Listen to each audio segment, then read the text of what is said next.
You haven't beaten me yet. Henshin!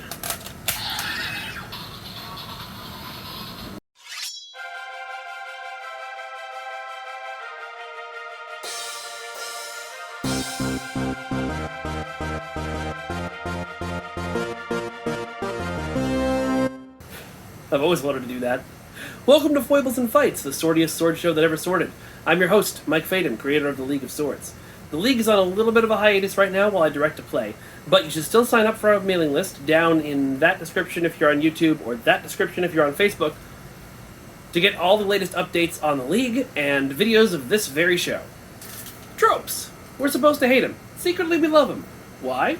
Tropes are shorthand. By using a familiar story beat or remixing it, you give your audience something they already know to grab onto. It means you don't have to spend a lot of time setting things up or giving backstory. It just means that they know what's going on and they're right there with you. Tropes, when used correctly, give your audience that familiar feeling, but you're being compared against every other iteration of that trope they've already seen. If you don't do it, if not perfectly, at least good, then your audience will tune out faster than if you did something original. So it's a bit of a risk every time you drive into Trope Town. Today we're talking about one of my favorite tropes. TV Tropes calls it heroic second wind. It's that moment in a fight where the villain has won. All hope is lost. They're probably gloating or monologuing, the fools. Then, something happens. The villain says something, or the loved one says something, or something happens that sets off the hero's motivation. And suddenly they rise from what we thought was their end, filled with renewed vigor to bring the fight to the bad guys. In anime and tokusatsu, a lot of times this moment is followed by a power-up, or a new technique that the villain can't withstand. It's always nice to be in charge of the story and the fights, but even if you're just in charge of the fight, you can set something like this up without a single line of dialogue. You just have to make sure that the hero is lovable. Not necessarily a good person, but someone the audience can relate to. Same thing with the goal the hero is fighting for. It has to be something that the audience would want too, that feels emotionally satisfying. And the villain has to be overwhelming. This is why we always talk about the story being more important than the moves. Because you can tell the story, like I said, without a single line of dialogue. Let's make up an example. Our hero, Shania Starsword, is finally bursting into the space station where the evil villain Karatus is holding her daughter hostage. She kicks in the door. We see her face. It's covered in sweat and maybe a little bit of blood. She's clearly worked hard to get here. She's tired, but she looks in the corner and she sees her daughter cowering in fear.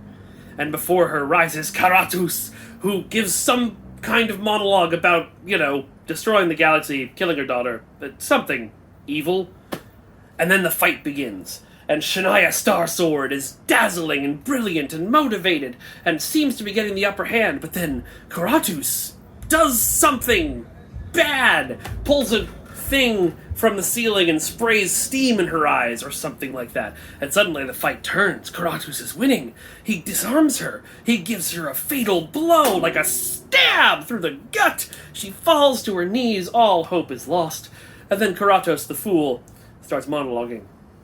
And he starts talking about how he's going to not let her die until she watches her daughter die in front of her.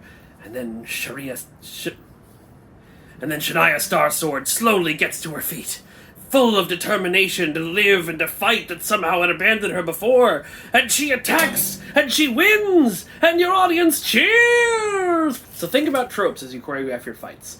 They are powerful tools to use or even subvert. Until next time, your homework is to let me know your favorite heroic second win moment down in the comments.